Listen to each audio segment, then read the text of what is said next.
Detrás de cada historia personal se esconde una emoción, una sonrisa, una tristeza y aprendizajes que compartir. Cada uno de nosotros, a lo largo del camino que transitamos, nos encontramos con situaciones que inevitablemente dejarán huellas, algunas placenteras y otras dolorosas. Pero también es cierto que detrás de cada experiencia negativa están las lecciones que aprendemos.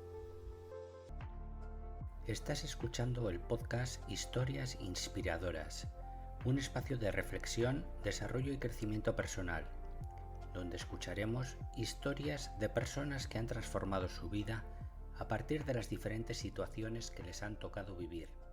Conduce Arminda del Valle. Hay personas que, pese a padecer algún tipo de discapacidad o limitaciones, deciden enfrentar la vida con una actitud positiva. Incluso logran superarse a sí mismo y ser referente para otras personas. Este es el caso de mi invitado de hoy, Víctor. Bienvenido. Hola, buenas tardes, Arminda. ¿Cómo estás, Muy doctora? bien, gusto en tenerte aquí. Mira, Víctor, nos conocemos hace mucho tiempo, no sé cuántos años, será cuestión de, no sé, 7, 8 años más o menos. Llevamos Sí, trabajando juntos en colaboración, tú como abogado, yo como psicóloga. Siempre en el campo de trabajo, pues siempre estamos intercambiando casos, pero hemos hablado muy poco, te conozco muy poco a nivel personal.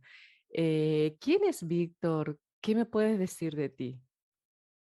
bueno, pues yo nací en Naraío, un precioso pueblo del norte de la provincia de A Coruña, el 15 de junio de 1979 y allí estudié hasta que me vine a Santiago de Compostela a hacer la carrera.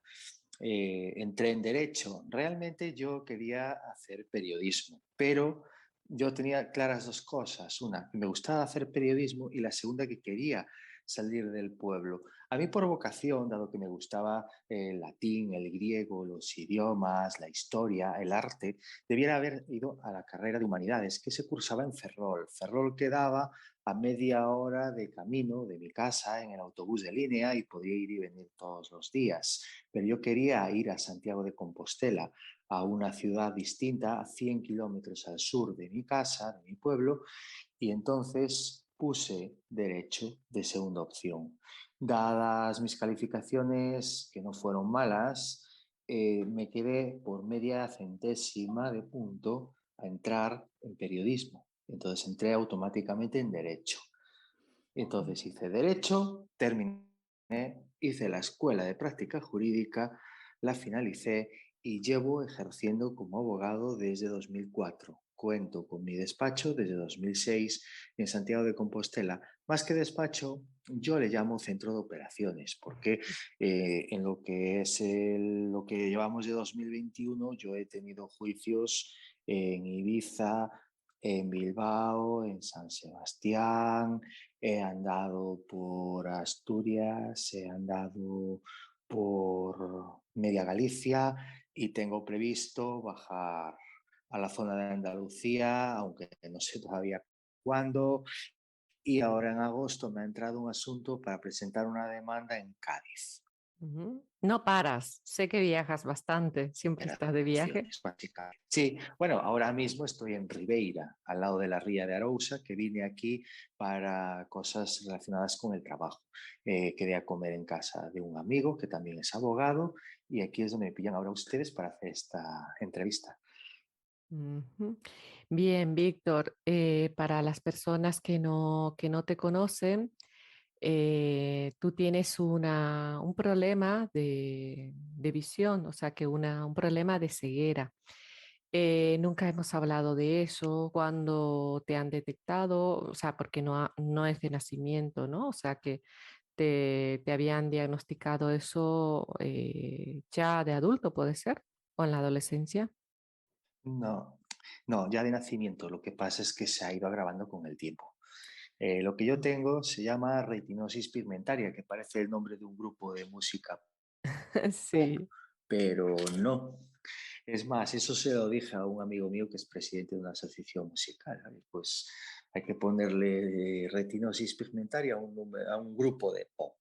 Bien, fue de nacimiento y yo siempre he Ah. tenido lo que se llama ceguera nocturna, es decir, dificultades para ver de noche y el campo de visión estrecho. Pero la agudeza visual, aunque tenía muchas dioptrías, tanto de miopía como de astigmatismo, me ha permitido siempre estudiar, leer, escribir, dibujar. A partir de los 30 años eso empezó a agravarse. Mm. Entonces ahora ya tengo mayores dificultades para esas cosas que antes no tenía. Sí, yo he ido notando con el tiempo de que has ido perdiendo la capacidad. ¿Qué porcentaje de visión, con qué porcentaje de visión podrías decir tú que cuentas actualmente? Pues la que ponen los informes 0,05 sobre 1 en la escala Beckett. O sea que muy, muy poquito. Dime, desde que te has enterado que este problema visual es irreversible, ¿con qué actitud has enfrentado este hecho? ¿Cómo te lo has tomado? Las cosas han venido poco a poco. Es decir, cuando eres niño y tienes todos tus sueños por delante, pues sueñas con poder conducir como todos. A medida que te vas acercando a la edad en la que tienes que obtener la licencia de conducir, te das cuenta de que la agudeza visual no va a permitir obtener un permiso de circulación, ni que tampoco esa enfermedad acceder a determinadas rubros o trabajos, por ejemplo, pues ser maquinista de ferrocarril o llegar a piloto de líneas aéreas o, pues, por ejemplo, si ejerciese de médico, pues, por ejemplo, ser cirujano.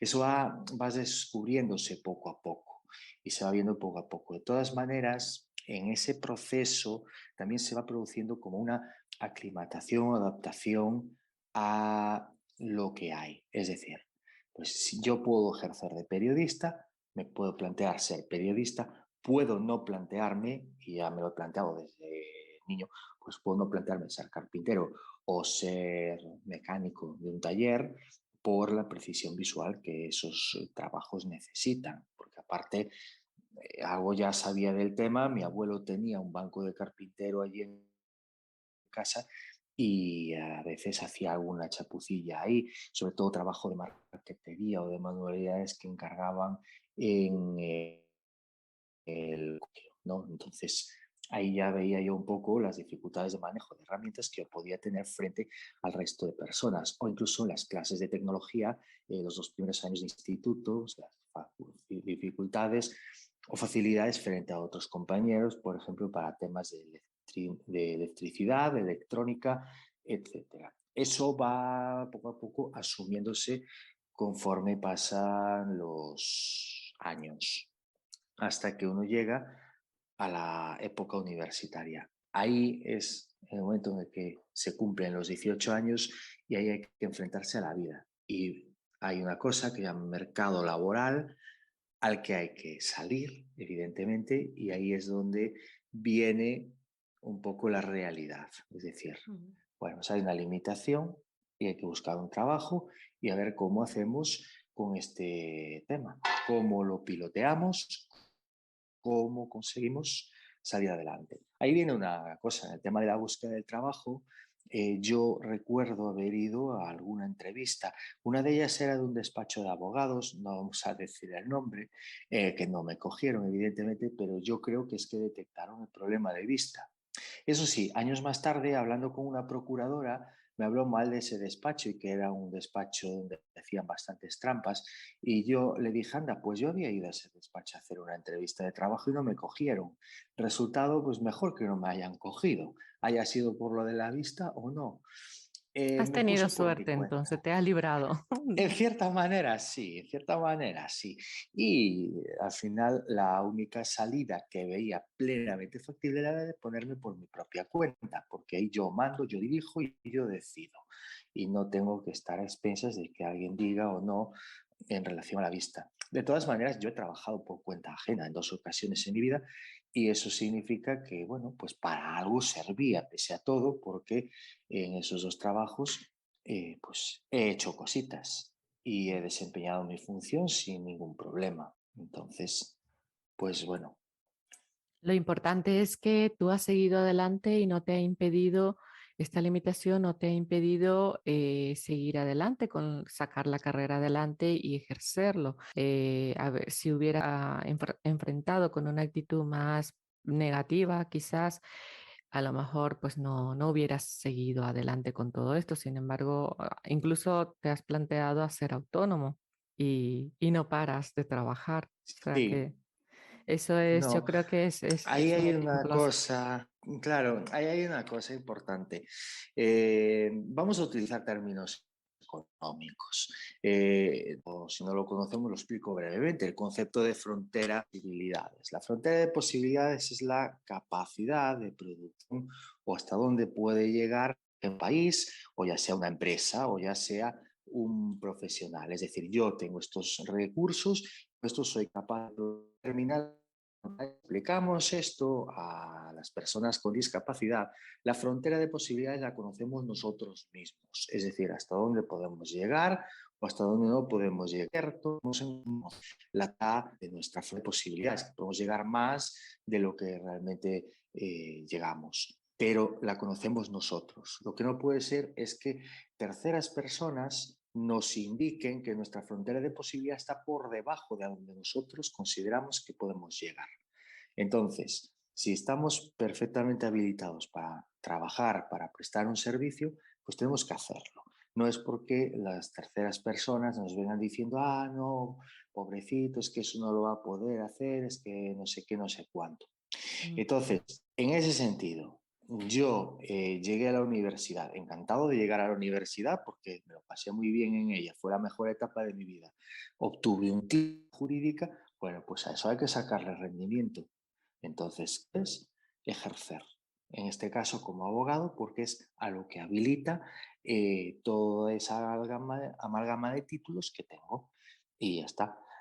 Pude llegar a la universidad en su día porque terminé un bachillerato y porque terminé una enseñanza secundaria y una EGB. Entonces, ¿por qué no? Voy a ir a la universidad. Otra cosa es que vengan otras cuestiones externas como temas económicos, pues no poder pagar los estudios o que mis padres no me los pudieran haber pagado. Ahí yo ya no me meto. Eso es un elemento que es ajeno a la discapacidad y a lo Mm. mejor hay gente que no ha podido seguir adelante con sus estudios con o sin discapacidad. Claro, eso ya es otra cosa, otra historia. Es muy importante lo que estás diciendo porque los límites normalmente solemos ponernos nosotros mismos y sobre todo no dejar que el resto nos ponga los límites es muy importante. También es muy importante el apoyo que uno pueda recibir de su entorno. Por ejemplo, ¿cómo han reaccionado tus padres y personas cercanas a tu entorno con esta noticia? Pues ahí hay dos tipos de personas.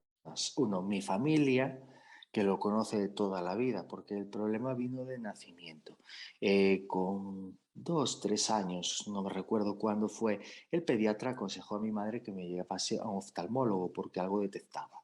Entonces ahí explicaron que el niño tenía problemas de vista y con eso ha ido creciendo y mi familia pues lo ha conocido, lo ha visto y lo ha asumido y se ha, por decirlo así, se ha convivido con eso hasta la actualidad.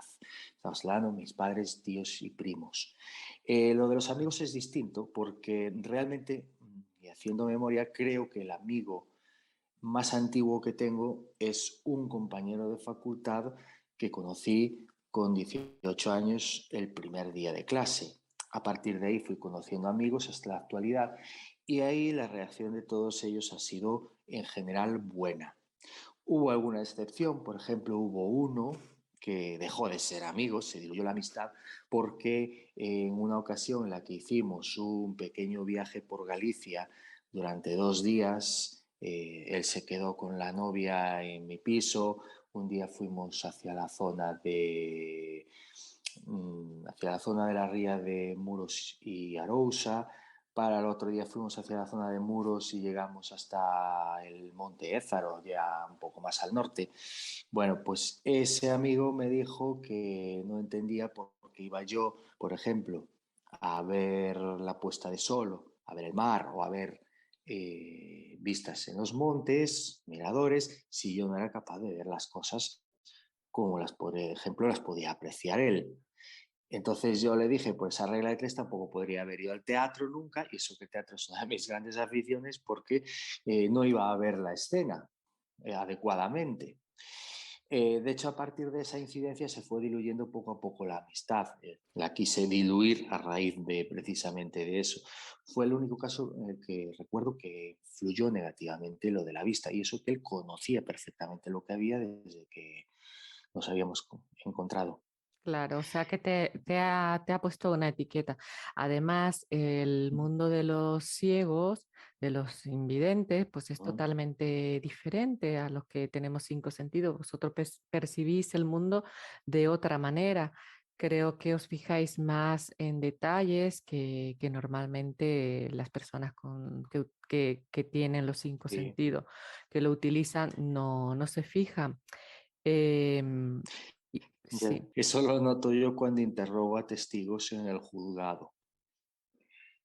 Entonces, cuando veo que hay un punto débil o flaco, ahí incido. Claro. Es que la vista es uno de los sentidos más importantes que utiliza el cerebro para percibir el mundo normalmente. En tu caso, que tienes esa visión limitada, ¿cómo percibes el mundo? ¿Cómo te desenvuelves en la vida diaria para poder cumplir tus obligaciones laborales? ¿Cómo haces para seguir siendo independiente pese a esta limitación? Porque tú eres una persona súper independiente, siempre estás viajando y vas solo en todas partes. Tampoco tienes un perro, como muchos de los que tienen este problema pues suelen tener, o el bastón. Entonces siempre me he preguntado, ¿cómo haces? Bueno, pues mi día a día, vamos a ver. Eh, lo que es en las tareas domésticas, vamos a empezar por ellas, porque es donde puede haber alguna más dificultad, ¿no? Yo puedo limpiar, fregar y hacer las cosas. ¿Qué ocurre? Yo puedo pasar la escoba, por ejemplo, por el pasillo, por una habitación, pero puede quedar pelusilla de polvo, puede quedar algo sin aspirar o algo no bien fregado, pero bueno, ahí necesitaría alguien que me diga que eso no ha quedado bien o que tengo que volver a fregar o que hay que volver a pasar la escoba. Es lo único que puede haber en el tema de las cosas del hogar. En el Ujú. tema profesional, ahí puedo hacer las cosas adecuadamente porque cuento con elementos auxiliares. Por ejemplo, el ordenador lo tengo con el contraste invertido, de tal manera que lo que todos vemos, pensemos en una página web o en un texto de Word o en un PDF, lo que todos vemos, fondo blanco, letra negra, yo lo veo fondo oscuro, letra blanca. Eso es una opción que viene en accesibilidad en los ordenadores, que es la de contraste alto. ¿Vale? Se puede programar incluso el color de la letra, si lo queremos amarillo, lo queremos blanco. En el móvil, lo mismo. Yo tengo un iPhone porque los programas de accesibilidad de iPhone son mejores que los de las otras marcas. Y vamos a accesibilidad y hay una cosa que se llama VoiceOver, que es un dispositivo, bueno, es como una función del móvil que lo que hace es leer lo que tú pulsas con el dedo en la pantalla. Por ejemplo, Mm. ahora no creo que se aprecie ahí, pero por ejemplo ahora estoy poniendo el dedo encima de donde está la batería y me dice el porcentaje de batería que me queda. ¿Vale?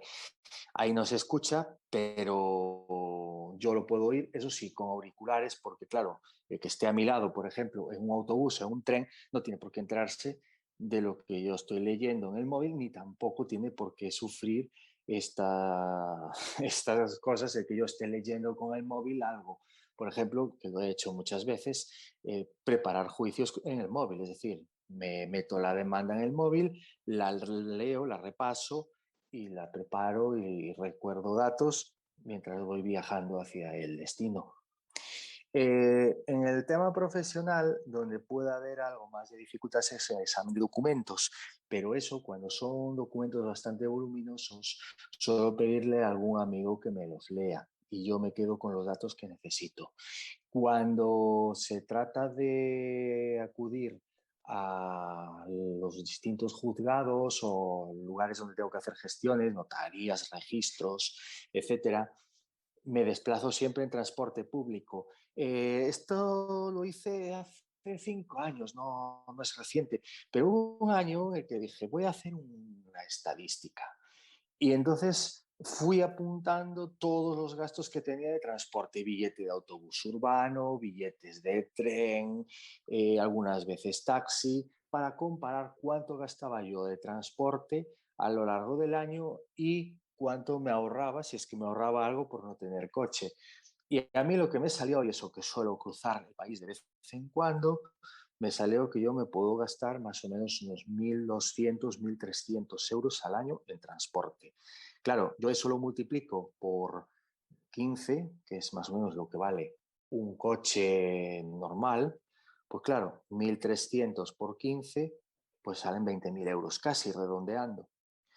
Eso sí, hay que sumar a todo eso todos los gastos inherentes a un vehículo, el impuesto, lo que es el mantenimiento, el seguro, taller, alguna multa, etcétera.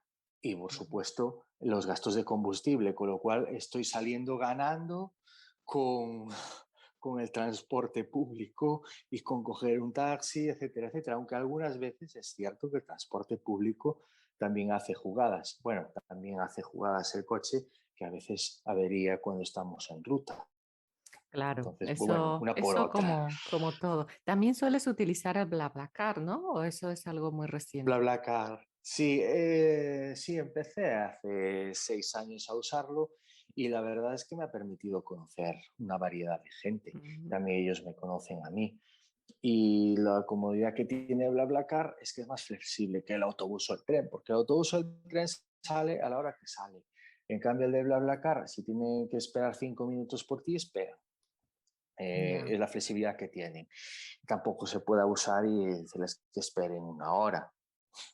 Pero bueno, hay un poco de margen distinto al transporte público. Eso sí, yo normalmente uso BlaBlaCar en aquellas rutas en las que no hay un transporte público competitivo. Por ejemplo, para ir de Santiago de Compostela a donde tú vives, pues no hay un transporte público eficiente y tarda mucho y hay muy pocas frecuencias. Hay un tren al día y autobús cuando lo hay haciendo transbordo. En cambio, si hay un BlaBlaCar directo, pues lo utilizo porque en 5 horas y media estoy ahí. Claro. O sea que te apañas muy bien, tienes tus recursos. Sí, Además, efectivamente. creo que la confianza es muy importante, la confianza que uno pueda tener en uno mismo. Creo que la mayor discapacidad es la falta de confianza en uno mismo, porque eso te impide hacer muchas cosas, te impide avanzar. Y muchas veces la adversidad es la que nos permite despertar nuestras habilidades y capacidades más profundas. En tu caso, por ejemplo, ¿qué lecciones de vida te ha dejado esta limitación? ¿Qué has aprendido de ello? Lo primero que he aprendido es que todos podemos hacer algo con nuestros límites, pero podemos hacer algo. Si no son unas cosas, son otras. Pero lo de quedarse parado en casa y sin hacer nada, eso no. O sea, todos podemos hacer cosas y disfrutar de la vida con esas cosas. De la misma manera que yo me lo he pasado muy bien en la universidad y que viajando conozco amigos y gente con el ejercicio de la profesión y que lo bonito, lo más bonito que le veo yo a la abogacía es lo de poder utilizarla como oportunidad para viajar y conocer lugares que si no, pues a lo mejor no conocería. Eso sería la primera lección. La segunda lección que podemos sacar de todo esto es que se pueden hacer las cosas. Hay que hacer algunos trucos o algunas cuestiones que otros no tienen que hacer, pero también tiene sus ventajas. Yo, por ejemplo, cuando voy a un juzgado, sobre todo por primera vez, trato de ver juicios que hay antes del mío, porque así, por un lado, reconozco la sala de vistas. Ah, mira, tiene un escalón doble como la de Padrón. tiene un escalón muy pequeñito, o por ejemplo, mira, la de Ávila tiene la tarima del mismo color que la madera del suelo. Hay que tener cuidado porque no se distingue bien dónde está el escalón. O estas de Bilbao y de tu tierra, de Vitoria, que tienen una barandilla de madera que no sé ni para qué sirve, salvo para estorbar, que separa el público de lo que es la parte baja del estrado. O, por ejemplo, como tenía en Ponferrada, una cuerda al lado de donde se sientan los abogados que hay que separar y después volver a poner. O en la de Ibiza, por ejemplo, había una rampa para subir con una silla de ruedas, que de hecho tuve enfrente en Ibiza, en 2 juicios, a un abogado que iba en silla de ruedas y aunque yo era demandante y me correspondía al lado izquierdo, me cambiaron para el lado de derecho para que él pudiera acceder con la silla de ruedas al lado izquierdo. Es decir, se invirtió la posición en la que nos sentábamos, pero por ese motivo justificado. Bueno, pues y también de paso que observo la sala de vistas, también veo juicios que no son los míos y de esos se aprenden cosas o se ven determinados modismos o formalidades que puede que no sean típicas de la zona donde yo más ejerzo. Y siempre se aprende y se ve cómo lo hacen otros. Y eso se acumula al bagaje profesional que uno tiene. Después, yo cuento con menos margen que otros. Por ejemplo, si un abogado que ve bien va a un juzgado, le llega con estar allí 15 minutos antes. Yo no, porque yo tengo que acceder al edificio, buscar la sala de vistas. Antes del COVID teníamos que poner la toga. Ahora estamos exentos hasta que esto del COVID termine. Entonces, buscar la sala de togas, coger la toga, buscar la sala de vistas, bajar, etcétera. Yo presupuestaba un mínimo de 30 minutos con antelación a la hora del juicio para estar en los sitios, sobre todo cuando yo por primera vez no los conocía, y eso lo sigo haciendo. O también tener en cuenta que yo voy a los sitios en transporte público. Por ejemplo, en alguna ocasión tuve que hacer noche porque el primer autobús o el primer tren, por ejemplo, en Albacete, pues no iba a llegar a tiempo para la vista. Entonces tuve que ir el día anterior a hacer noche en un hotel y así estaba, pues la vista estaba asignada para las 9:30 de la mañana, pues yo estaba a las 9 para hacerla. Ujú. Y así un poco como reglas o trucos de adaptación para contrarrestar esto.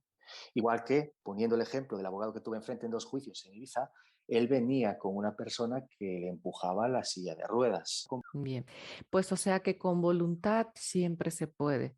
Y otra cosa que yo también me he fijado que las personas, bueno, sobre todo en tu caso, por ejemplo, que tenéis muy desarrollado otro sentido como por ejemplo el tacto o la parte auditiva. Recuerdo un día que estaba hablando contigo por teléfono, creo que fue en la calle Gran Vía, estaba yo cruzando el semáforo y me habías dicho tú, estás cruzando el semáforo del Corte Inglés y yo me quedé ahí, me quedé súper sorprendida porque digo, ¿cómo este hombre sabe que yo estoy cruzando el semáforo del Corte Inglés? Y era cierto, me habías explicado de que tenía un sonido Sí, diferente. porque es el único, efectivamente, efectivamente, porque tiene un sonido peculiar y yo de fondo escuché el pitido del semáforo mientras hablaba contigo.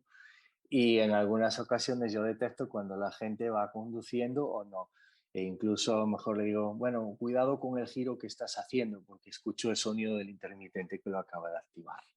Pues sí, sois bastante más detallista y sobre todo creo que vivís, percibís el mundo de una manera menos superficial, porque ya sabes que las personas que contamos con los 5 sentidos, sobre todo con la vista, pues percibimos las cosas de una manera como más superficial, no tan profunda como es el caso vuestro. Y eso es algo que siempre me ha llamado mucho la atención. Pues Víctor, ¿qué recomendaciones darías tú a todas las personas que padecen alguna limitación o discapacidad y que cree que porque por eso ya se acaba el mundo? Pues la primera recomendación, hay que intentarlo. Si no se intenta, no se consigue. Es cierto que a veces si se intenta tampoco se consigue, pero bueno, eso también le pasa a la gente que no tiene ninguna discapacidad.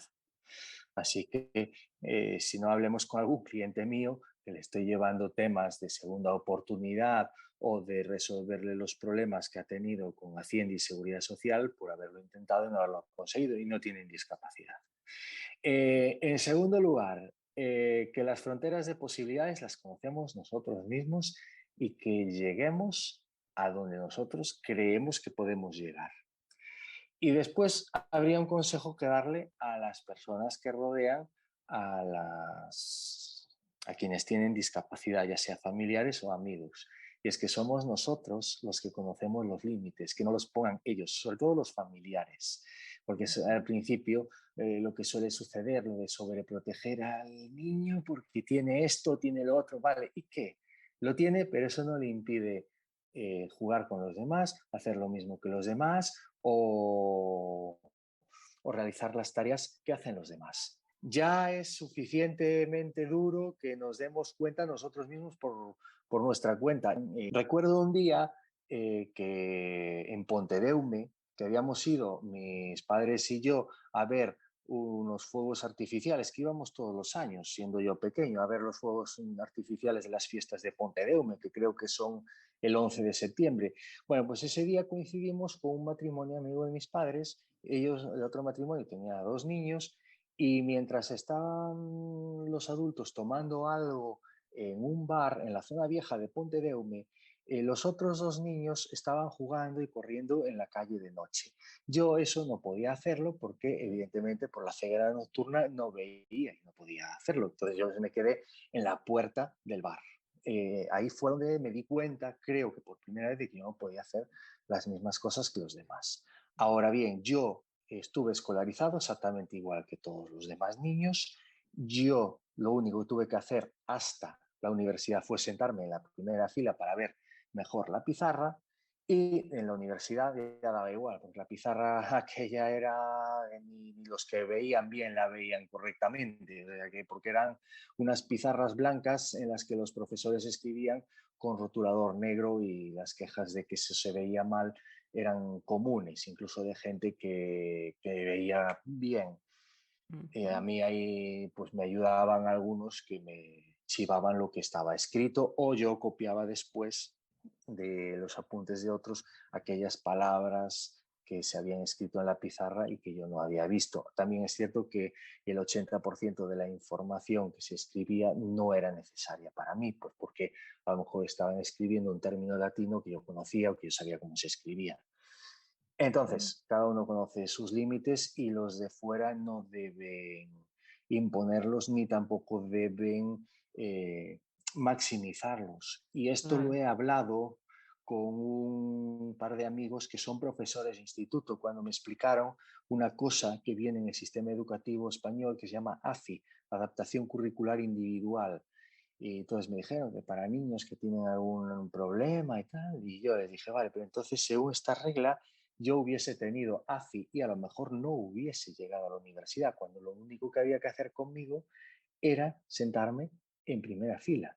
El resto lo pude hacer todo. Puede que en educación física haya habido alguna actividad en la que, por ejemplo, la precisión visual fuese más necesaria y yo no lo hubiese podido hacer. Es cierto que yo en educación física era malo, pero porque era vago, ¿eh? No por lo de la vista. Lo de la vista algo habrá influido en algunas cosas, pero en otras es porque yo era vago y a mí era la asignatura que menos me gustaba de No te todas. motivaba, E no era algo que te no, motivaba, ¿no? y dibujo y manualidades y pretecnología tampoco. Y tecnología en el instituto tampoco. Pero bueno, es decir, la vista algo pudo ayudar, pero también era yo. Entonces, si yo hice lo mismo, prácticamente lo mismo que todos los demás, y llegué a la universidad, pues habría que ver si en un sistema educativo como el de hoy yo hubiese podido llegar a la universidad. Y ahí en parte son los operadores educativos los que tienen que ver esto para que no le suceda a ningún niño o chaval que se quede atrás por su discapacidad. Mm. Eso es algo que yo veo mucho en mi día a día, pues trabajando con familias y con niños, ¿no? de querer etiquetar a los niños, sobre todo ahora que ya está como muy de moda, ¿no? Los niños hiperactivos, empastillarlo ya desde niño, que me parece totalmente un delito. O porque tiene cualquier otro problema. Mi hijo, por ejemplo, pues bueno, no habla muy bien todavía, le cuesta, pues ya como un problema. Si es que al final cada persona y cada niño tiene su etapa de madurez de una manera diferente, pero esto de estar etiquetando no ayuda, sino que limita. Y qué bueno que tú no te has dejado influenciar por todas las etiquetas que te han querido imponer la sociedad, por así decirlo, ¿no? Eso yo creo que es un gran reto que tú has tenido que enfrentar para poder desafiar todas esas limitaciones que muchas veces nos impone la misma sociedad en lo que estamos, maestros, muchas veces dentro del hogar.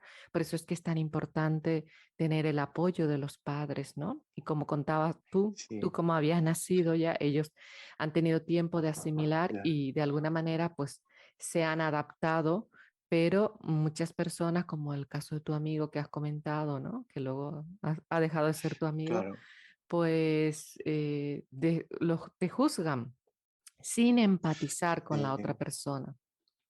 efectivamente. A ver, hay una cosa, en mi época era un poco más fácil o bastante más fácil que hoy en el plano educativo, porque yo recuerdo que lo único que se hizo, bueno, que yo recuerde, es cierto que se llevaban informes del oftalmólogo al colegio para que supiesen lo que hubiese, pero los profesores se limitaban a ponerme donde yo podía ver bien la pizarra y donde hubiese luz. La verdad es que todas las aulas estaban bien iluminadas, tanto en el colegio de San Sadurniño como en el instituto, y no hubo necesidad de nada más. Es más, me acuerdo cuando fui a hacer la matrícula al instituto que llevábamos una copia del informe y nos dijo la chica que nos cogió la matrícula, no, esto, a ver, en principio no hace falta.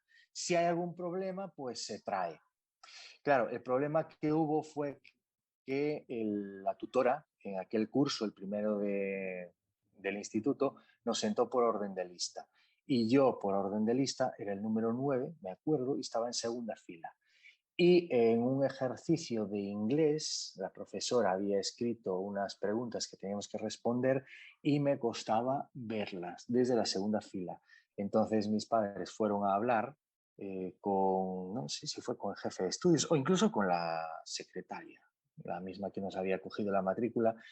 Y en ese mismo día la tutora me pasó para la primera fila y no hubo ningún problema más. Ni tampoco tenía por qué haber mayores problemas. O sea, si Mm. simplemente hace falta eso, pues ya está.